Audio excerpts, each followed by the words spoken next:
अस्सलाम वालेकुम दोस्तों आज हम प्रोस्टेट के ऊपर बात करेंगे। प्रोस्टेट ग्लैंड जो है वो एजिंग की वजह से बढ़ता है, बुढ़ापे की वजह से। उम्र के साथ साथ उसने साइज़ में बड़े होना ही होना होता है।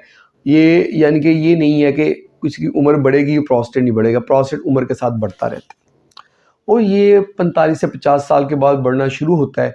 लाज़मी नहीं है कि ये तंग करे। कुछ लोगों को ये 70 से, कुछ को 80, कुछ को 90 में जाके तंग करता है और कुछ लोगों का प्रोस्टेट बड़ा भी होता है लेकिन 90 के बाद भी उनको तंग नहीं करता, पेशाब उनको फिर भी खुल के आता है।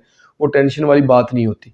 सम टाइम ये दोस्त जो है ना करवाते हैं अल्ट्रासाउंड। अल्ट्रासाउंड में प्रोस्टेट का साइज़ बड़ा आ जाता है, वो परेशान हो जाते हैं। कहते हैं कि ये जी अल्ट्रासाउंड में प्रोस्टेट बढ़ गया है और वो फिर रश करते हैं डॉक्टर की तरफ, डॉक्टर साहब हम क्या करें, प्रोस्टेट अल्ट्रासाउंड पे प्रोस्टेट आ रहा है। उन्हें कहते पेशाब ठीक आ रहा है, हाँ जी पेशाब ठीक आ रहा है, खुल के आता है, खुल के आता है। रुकावट होती नहीं, रुकावट भी नहीं होती, धार भी सही बनती है, बार बार भी नहीं करना पड़ता, कोई मसला नहीं पेशाब का। कोई टेंशन वाली बात नहीं है, इसको आप इग्नोर करें। वो अपनी एजिंग के साथ बढ़ रहा है, उसको बढ़ने दें। अगर तंग करेगा तो फिर हमने इसके लिए मेडिसिन लेनी होती है। तो इसको अगर कुछ लोग कहते हैं जी अब मज़ीद ना बढ़े, हम क्या करें, उसके लिए आप मगज़ कद्दू लेना शुरू करें। हलवा कद्दू के जो बीज होते हैं ना, उसके अंदर जो है ना फाइल अल्फा रिडक्टेज़ इनहिबिटर होता है नेचुरली, जो इसको साइज़ को रिड्यूस करता है, मज़ीद बढ़ने नहीं देता। वो आप ले लें, उससे आपको मदद मिल जाएगी।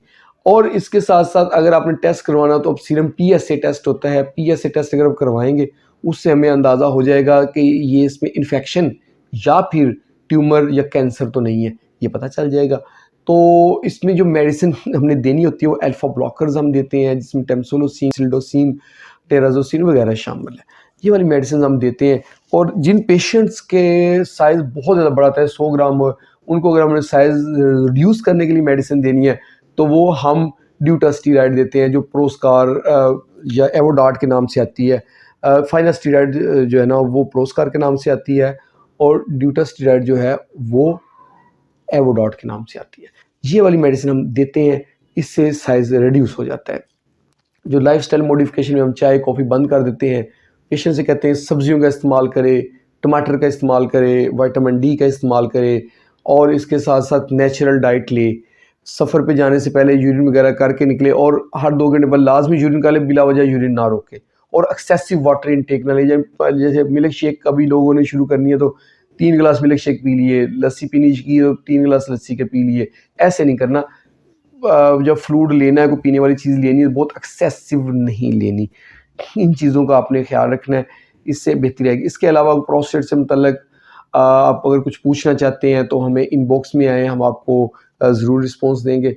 अगर आपको वीडियो अच्छी लगी है तो इसको लाइक कर दें और इसको शेयर करें अपने दोस्तों के साथ जो अपनी सेहत का ख्याल रखते हैं, और हमारे चैनल को जल्दी से सब्सक्राइब कर दें ताकि आपको हेल्थ से रिलेटेड अच्छी-अच्छी वीडियोज़ मिलती रहें। बहुत-बहुत शुक्रिया।